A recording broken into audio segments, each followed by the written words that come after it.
Hi hello welcome back to my YouTube channel. എൻ്റെ പേര് ദിവ്യ. നമ്മളിവിടെ യൂഷ്വലി ബുക്ക് റിവ്യൂസ് ആണ് ചെയ്യുന്നത്. ഇന്ന് നമ്മൾ റിവ്യൂ ചെയ്യാനായിട്ട് എടുത്തിട്ടുള്ള ഒരു പുസ്തകം എന്ന് പറയുന്നത് 3 പുസ്തകങ്ങളാണ്. DC-യുടെ സെഡോറ വഴി പുറത്തിറങ്ങിയിട്ടുള്ള 3 പുസ്തകങ്ങളാണ്. അപ്പം നിങ്ങൾ വായിച്ചിട്ടുണ്ടെങ്കിൽ ഒന്ന് നസീഫ് കലയത്തിൻ്റെ ഖദീജയാണ്, അത്യാവശ്യം ഇപ്പോൾ ട്രെൻഡിങ്ങിലൊക്കെ പോകുന്ന ഒരു പുസ്തകമാണ്. പിന്നെ ഒന്ന് നീന ആറ്റിങ്ങലിൻ്റെ കറുപ്പിനും വെളുപ്പിനും ഇടയിൽ എന്ന് പറഞ്ഞ പുസ്തകമാണ്. പിന്നെ ഒന്ന് അനുജിത് പി ദേവിൻ്റെ ആഴിയും ആകാശവുമാണ്. 3 പുസ്തകങ്ങൾ പറയാനാണെങ്കിൽ DC പുതിയ എഴുത്തുകാർക്ക് വേണ്ടിയിട്ട് സെഡോറ എന്ന് പറഞ്ഞൊരു റൈറ്റിംഗ് വിങ് തുടങ്ങിയിട്ടുണ്ടല്ലോ, അതിൽ പുറത്തിറങ്ങിയ 3 പുസ്തകങ്ങളാണ്. പുസ്തകത്തിൻ്റെ ഒരു ക്വാളിറ്റി വൈസ് ഇത് DC-യുടെ സാധാരണ DC-യുടെ ലേബലിൽ ഇറങ്ങുന്ന പുസ്തകങ്ങളിൽ വരുന്ന അതേ കവർ ക്വാളിറ്റി അല്ലെങ്കിൽ അതേ പേപ്പർ ക്വാളിറ്റി തന്നെയാണ്, സെയിം ക്വാളിറ്റിയാണുള്ളത്. പിന്നെ ഇതിനകത്തിൽ DC-യുടെ എന്താ പറയുക, ലോഗോ സെഡോറയുടെ ലോഗോ ആണ് യൂസ് ചെയ്തിട്ടുള്ളത്. DC-യുടെ ലോഗോ അല്ല, അത്രയൊക്കെ വ്യത്യാസമേ ഉള്ളൂ. അല്ലാതെ ഒരു DC ഇനിഷ്യേറ്റീവ് എന്നുള്ള രീതിയിൽ തന്നെയാണ് പുസ്തകം പ്രസന്റ് ചെയ്തിരിക്കുന്നത്. പുസ്തകത്തിൻ്റെ ഒരു മെറ്റീരിയൽ ക്വാളിറ്റിയാണ് ഞാൻ ഉദ്ദേശിച്ചത്. ഓരോന്നും നോക്കിക്കഴിഞ്ഞാൽ എല്ലാം ഒരു 150 മുതൽ 220 വരെ ആ ഒരു സാധാരണ ഒരു യൂഷ്വലി ആൾക്കാർ വാങ്ങുന്ന പ്രൈസ് റേഞ്ചിലുള്ള പുസ്തകങ്ങളാണ്. ഏകദേശം പേജുകളും ഒരുപോലെയൊക്കെ തന്നെയാണ്. 112 പേജാണ് ഖദീജയ്ക്ക്. അഴിയും ആകാശവും ഉള്ളത് 110 പേജാണ്. ഉള്ളതിൽ കുറച്ച് വലിയ ബുക്ക് കറുപ്പിനും വെളുപ്പിനും ഇടയിലാണ്, 158 പേജാണുള്ളത്. അപ്പം നമ്മൾ കുറച്ചും കൂടെ പച്ചയായ സത്യങ്ങൾ വിളിച്ച് പറയാൻ തുടങ്ങിയതിന് ശേഷമുള്ള ആദ്യത്തെ വീഡിയോ എന്ന നിലയിൽ ഈ പുസ്തകം ഒരു ഓവർ ഹൈപ്ഡ് പുസ്തകമാണെന്നുള്ള ഒരു ആക്ഷേപം നിലനിൽക്കെ ഖദീജ വായിച്ചപ്പോൾ എനിക്ക് തോന്നിയത്, ഖദീജ തുടക്കക്കാർക്കെന്ന് പറയുമ്പോൾ ആൾക്കാർക്ക് പൊള്ളുന്നുണ്ട്. കാരണം തുടക്കക്കാരെന്താ ഒരു ദേശത്തിൻ്റെ കഥ വായിച്ചാൽ പറ്റൂലേ എന്ന് ചോദിക്കുന്ന ആൾക്കാരുണ്ട്. പലതരം തുടക്കക്കാരുണ്ട്. തുടക്കത്തിൽ തന്നെ 2-ാം മുഴുവൊക്കെ വായിക്കാൻ പറ്റുന്ന ആൾക്കാരുണ്ട്, നല്ലതാണ്. തുടക്കത്തിൽ ഒരു ഖദീജയോ അല്ലെങ്കിൽ ഒരു ഇസ്നേഹമോ ഒക്കെ വായിച്ച് തുടങ്ങാൻ പറ്റുന്ന ആൾക്കാരും ഉണ്ട്, അതും ഓക്കെയാണ്. അപ്പോൾ അങ്ങനത്തെ വായനക്കാരൊരു വീക്കർ ക്രൗഡ് ഓഫ് വായനക്കാരാണ് എന്ന് എനിക്ക് അഭിപ്രായമില്ല. പിന്നെ ആൾക്കാരോട് എന്ത് വായിക്കണം എന്ത് വായിക്കരുത് എന്ന് നമുക്ക് പറയാൻ പറ്റില്ല, അത് അവരുടെ ചോയ്സാണ്. അപ്പോൾ ഖദീജ ഒരു ഓവർ ഹൈപ്പിലേക്ക് പോയിട്ടുണ്ടെങ്കിൽ ഖദീജയ്ക്ക് ഒരു വലിയ വായനാ ക്രൗഡ് ഉണ്ട് എന്നാണ് ഞാൻ മനസ്സിലാക്കുന്നത്. ആൻഡ് ഈ പുസ്തകം വായിച്ചപ്പോൾ എനിക്ക് തോന്നിയ ഒരു കാര്യം, ഒരു വൺ ടൈം റീഡ്, ഒരു 1 to 2 hours നമുക്ക് വേണേൽ വായിച്ചു തീർക്കാം. പിന്നെ ഒരു സാധാരണ ഒരു പ്രണയ കഥയാണെങ്കിലും ഭയങ്കര ചില ആൾക്കാർക്ക് ഭയങ്കരമായിട്ട് ഇത് ആഴത്തിൽ കണക്ട് ആയെന്ന് തോന്നുന്നു. എനിക്ക് അത്രയും ആഴത്തിൽ ടച്ച് ചെയ്തിട്ടില്ല വായിച്ചപ്പോൾ, ഇമോഷണലി അത്രയും എന്നെ ടച്ച് ചെയ്തിട്ടില്ല. അതെൻ്റെ ഒരു വായനയുടെ റേഞ്ച് വെച്ചിട്ട് എന്താ പറയുക, ഇപ്പം ഇത്തരത്തിലുള്ള പുസ്തകങ്ങൾ എനിക്കൊരു പെരിഫറൽ ഇങ്ങനെ ടച്ച് ചെയ്ത് പോകത്തേ ഉള്ളൂ. എനിക്ക് ഒരുപാട് ഡീപ്പായിട്ട് കണക്ട് ചെയ്യാൻ കിട്ടത്തില്ല. എന്ന് വെച്ചിട്ട് പുസ്തകം മോശമാണെന്നല്ല ഞാൻ പറഞ്ഞത്. എഗെയിൻ എഴുത്തുകാരൻ്റെ ആദ്യകാല പുസ്തകങ്ങൾ നിലയിൽ ഒരു മോശമില്ലാത്ത വായനയാണ് ഖദീജ. ഖദീജ ഇഷ്ടപ്പെടാൻ സാധ്യതയുള്ളത് ഈ പറഞ്ഞ പോലെ ഈ സ്നേഹം വായിക്കുന്നവർക്കെല്ലാം ഇഷ്ടപ്പെടാൻ സാധ്യതയുണ്ട്. അല്ലെങ്കിൽ പുതിയ കാല പുസ്തകങ്ങളില്ലേ, മറ്റേ അഭിയാനന്ദം അതുപോലെയുള്ള പുസ്തകങ്ങളൊക്കെ വായിച്ച് ഇഷ്ടപ്പെടുന്ന ആൾക്കാർക്ക് ചിലപ്പം ഖദീജ ഇഷ്ടപ്പെടാൻ സാധ്യതയുണ്ട്.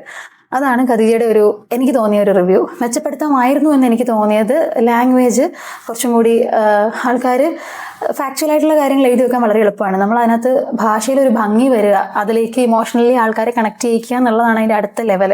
അവിടെയാണ് ഭംഗിയും സാഹിത്യമൊക്കെ ഇരിക്കുന്നത്. ആ ലെവലിലേക്ക് കുറച്ചും കൂടിയൊക്കെ വരാനുണ്ടെന്ന് തോന്നുന്നു. ഉറപ്പായിട്ടും എഴുത്തുകാരൻ്റെ മേ ബി നെക്സ്റ്റ് 10 years കഴിഞ്ഞിട്ട് അദ്ദേഹം എഴുതുന്നത് വേറെ ലെവൽ സാധനമായിരിക്കും. അപ്പം അത്തരത്തിലൊന്നും ക്രിട്ടിസൈസ് ചെയ്യേണ്ട കാര്യം ഉണ്ടെന്ന് തോന്നുന്നില്ല. ഭാഷ കുറച്ചുകൂടി നന്നാക്കാമായിരുന്നു എന്ന് തോന്നുന്നു. ഒരു ബേസിക് അഡ്വൈസ് വേണമെങ്കിൽ അങ്ങനെ പറയാമെങ്കിൽ. അതർവൈസ് ഖദീജ ഒരു ഈസി ബിഗിനർ ഫ്രണ്ട്ലി ഒരു എക്കണോമിക്കൽ ഗുഡ് ടു ഗോ ബുക്കാണെന്ന് വേണമെങ്കിൽ പറയാം. പിന്നെ ഉള്ളത് നീന ആറ്റിങ്ങലിൻ്റെ കറുപ്പിനും വെളുപ്പിനും ഇടയിലാണ്. അഗെയിൻ വായിച്ച ഒരു പുസ്തകം എന്ന നിലയിൽ നീന ആറ്റിങ്ങലിൻ്റെ പുസ്തകം കറുപ്പിനും വെളുപ്പിനും ഇടയിൽ ഒരു വൺ ടൈം റീഡ് തന്നെയാണ്. അഗെയിൻ ഈ പറയുന്ന ഖദീജയുടെ ഒരു റീഡിങ് ക്വാളിറ്റി ഒക്കെ പോലെ തന്നെ ഒരു വൺ ടൈം റീഡാണ്. സ്ത്രീപക്ഷ പുസ്തകമാണെന്ന് വേണമെങ്കിൽ പറയാം. പോസിറ്റീവ്സ് പറയാനാണെങ്കിൽ ഒരു ക്രാഫ്റ്റ് ഓക്കെയാണ്, പ്രശ്നമില്ല. ബേസിക് ത്രെഡൊക്കെ നൈസാണ്. അതിലും പറയാനുള്ളൊരു സജഷൻ എന്ന് പറയുന്നത് ഭാഷ കുറച്ചുകൂടി നന്നാക്കാമായിരുന്നു എന്നുള്ളതാണ്. പിന്നെ ഇതിനകത്തൊരു കഥയുള്ളത്, ഒരു കോർ സ്റ്റോറി ഉണ്ടല്ലോ, ആ കോർ സ്റ്റോറി ഫൈനലൊക്കെ ആവാൻ നേരത്ത് ഒരു ഇച്ചിരി സ്ലിപ്പാവുന്ന ഒരു ഷേക്ക് ആവുന്ന പോലെ നമുക്ക് ഫീൽ ചെയ്യും. അതായത് നമ്മളിപ്പോൾ ചില സിനിമയൊക്കെ കണ്ടിട്ട് ടുവേർഡ്സ് എൻഡ് ആകുമ്പോൾ നമുക്കൊരു ക്ലാരിറ്റി കുറവ് തോന്നത്തില്ലേ, അങ്ങനത്തെ ഒരു ക്ലാരിറ്റി കുറവ് അവിടെ തോന്നി. എന്നാലും എനിക്ക് തോന്നിയത് ആദ്യകാല പുസ്തകങ്ങൾ എന്ന നിലയിൽ അങ്ങനെ വലിയ മിസ്റ്റേക്കുകളോ പ്രശ്നങ്ങളോ ഒന്നും ഇല്ലാത്തൊരു പുസ്തകമാണ്. തുടക്കക്കാർക്ക് വായിച്ചാൽ ഇഷ്ടപ്പെടും. എഗെയിൻ ഇതും എനിക്കൊരു പെരിഫറൽ റീഡായിരുന്നു. എന്നെ അങ്ങനെ ആഴത്തിൽ ഒരു സ്ത്രീപക്ഷ രചനയായിട്ടും എന്നെ ആഴത്തിൽ സ്വാധീനിച്ചിട്ടൊന്നും ഇല്ല. അങ്ങനെ ഡീപ്പായിട്ട് എന്നെ ടച്ച് ചെയ്തിട്ടില്ല. അത് എനിക്ക് തോന്നുന്നു ഡീപ്പായിട്ട് ടച്ച് ചെയ്യാൻ ഇത്തരം പുസ്തകങ്ങൾ എന്നെ അത്ര ഡീപ്പായി ടച്ച് ചെയ്യുന്നില്ല എന്ന് തോന്നുന്നു. ഇതിനൊരു വേറെ തന്നെ ഓഡിയൻസാണ് ഉള്ളത്. അഗെയിൻ വേറൊരു സജഷൻ തോന്നിയത്, പുസ്തകത്തിൻ്റെ ടൈറ്റിൽ കുറച്ചും കൂടെ ക്യാച്ചിങ് ആയിട്ടുള്ള ഒരു ടൈറ്റിൽ വേറെ എന്തെങ്കിലും ആക്കാമായിരുന്നു എന്നൊക്കെ തോന്നി. കാരണം ഇത് കുറച്ച് കഴിയുമ്പോൾ ഈ ടൈറ്റിൽ വെച്ചിട്ട് പുസ്തകം റെക്കഗ്നൈസ് ചെയ്യുന്ന ഒരു സംഗതി ഉണ്ടല്ലോ. ഫോർ എക്സാമ്പിൾ ഇപ്പോൾ ഈ സ്നേഹം ഈ ടൈറ്റിൽ കുറെ കാലം ആൾക്കാരുടെ മനസ്സിൽ നിൽക്കും. ഖദീജ സിമ്പിൾ ആയിട്ടുള്ള ടൈറ്റിലാണ്. അപ്പം അത്തരത്തിലൊരു എന്തെങ്കിലും ഒരു ചേഞ്ച് ആവാമായിരുന്നു. കറുപ്പിനും വെളുപ്പിനും ഇടയിൽ എന്ന് പറയുമ്പോൾ തീമുമായിട്ട്, ബുക്കിന്റെ തീമുമായിട്ട് വെൽ മാച്ച് ആണെങ്കിലും ഇൻ ദ ലോങ് റൺ കുറച്ചും കൂടെ ഓർത്തിരിക്കാവുന്ന ഒരു ടൈറ്റിലാക്കാമായിരുന്നു എന്ന് ഒരു നമ്മുടെ ചെറിയ ബുദ്ധിയിൽ അങ്ങനെ തോന്നത്തില്ലേ, ഒരു പബ്ലിഷറിന്റെ ബുദ്ധിയിൽ അങ്ങനെ എനിക്ക് തോന്നിയിട്ടുണ്ട്. അതാണ് തോന്നിയത്. അതർവൈസ് കവറും ബാക്കി കാര്യങ്ങളൊക്കെ ഓക്കെയാണ്, പ്രശ്നമൊന്നും തോന്നിയില്ല.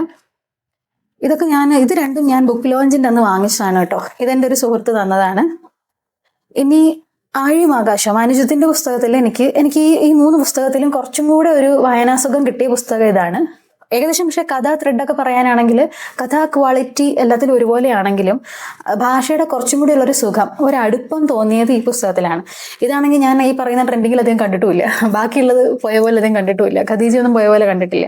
ഒരു പുസ്തകത്തിന്റെ കഥ എന്ത് തന്നെ ആണെങ്കിലും, കഥ എത്ര സിമ്പിൾ ആണെങ്കിലും, എനിക്ക് വേണമെങ്കിൽ ഇതിന്റെ കഥ ഒരു ഒറ്റ ലൈനിൽ പറഞ്ഞു തീർക്കാം. ഞാൻ അങ്ങനെ പറയാത്തത് വായനാസുഖം കളയണ്ടെന്ന് വെച്ചിട്ടാണ്. ഒരു മനുഷ്യനും അദ്ദേഹത്തിന്റെ പഴയതും പുതിയതുമായ പ്രണയങ്ങളും, അങ്ങനെ പറഞ്ഞാൽ ഖദീജ തീർന്നു.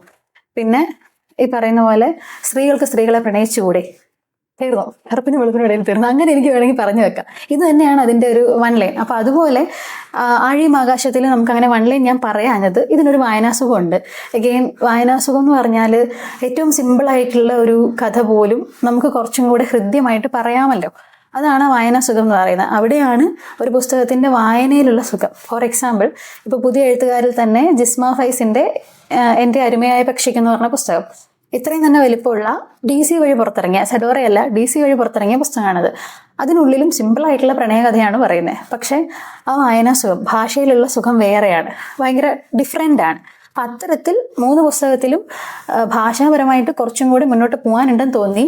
ഈ 3ലും അനുജത്തിന്റെ പുസ്തകം ആഴിയും ആകാശവും കുറച്ചും കൂടി നല്ല വായനാനുഭവം തന്നു എന്നും തോന്നി. ഇതൊരു കമ്പാരിസൺ അല്ലെങ്കിൽ കമ്പയർ ചെയ്ത് ഇത് വാങ്ങരുത് ഇത് വാങ്ങൂ എന്ന് പറഞ്ഞതല്ല. എനിവേ ഇതാണ് എൻ്റെ എക്സ്പീരിയൻസ്, ഇതായിരുന്നു എൻ്റെ എക്സ്പീരിയൻസ്. ആൻഡ് നിങ്ങളിത് വായിച്ചിട്ടുണ്ടെങ്കിൽ നിങ്ങളുടെ അഭിപ്രായം എന്താണെന്ന് പറയുക. ഈ 3 പുസ്തകത്തിൽ ഏതെങ്കിലുമൊക്കെ വായിച്ചിട്ടുണ്ടെങ്കിൽ അഭിപ്രായം എന്തെങ്കിലും പറയുക. എനിക്കുള്ള അഭിപ്രായം തന്നെയാണോ എന്ന് അറിയാനുള്ള ഒരു ക്യൂരിയോസിറ്റിയോട് ചോദിച്ചാണ്. ഇല്ലെങ്കിൽ ഒരു 1 ടൈം റീഡിനൊക്കെ നിങ്ങൾക്ക് ഇൻവെസ്റ്റ് ചെയ്യാവുന്ന തെറ്റില്ലാത്ത പുസ്തകങ്ങൾ തന്നെയാണ് കേട്ടോ. ആർക്കെങ്കിലും വാങ്ങിച്ച് സമ്മാനിക്കാനും തെറ്റില്ലാത്ത പുസ്തകമാണ്. ഇപ്പോൾ ഒരു വലിയ പുസ്തകം, ഒരു ദേശത്തിൻ്റെ കഥ പോലെയൊക്കെ ഒരു വലിയ പുസ്തകം വായിക്കാൻ സാധ്യതയില്ലാത്ത ഒരാൾക്ക് വേണമെങ്കിൽ നമുക്ക് വാങ്ങിക്കൊടുക്കാവുന്ന പുസ്തകങ്ങളുമാണിത്. അപ്പോൾ അത്രയുള്ള വീഡിയോ. അപ്പോൾ സെഡോറയിൽ വേറെ ഏതൊക്കെ ബുക്സാണ് നിങ്ങൾ കറൻ്റ്ലി വായിക്കുന്നത്, എന്താണ് നിങ്ങളുടെ ഒരു ക്വാളിറ്റി ജഡ്ജ്മെൻ്റ് എന്നൊക്കെ പറയുക. Thank you for watching. By.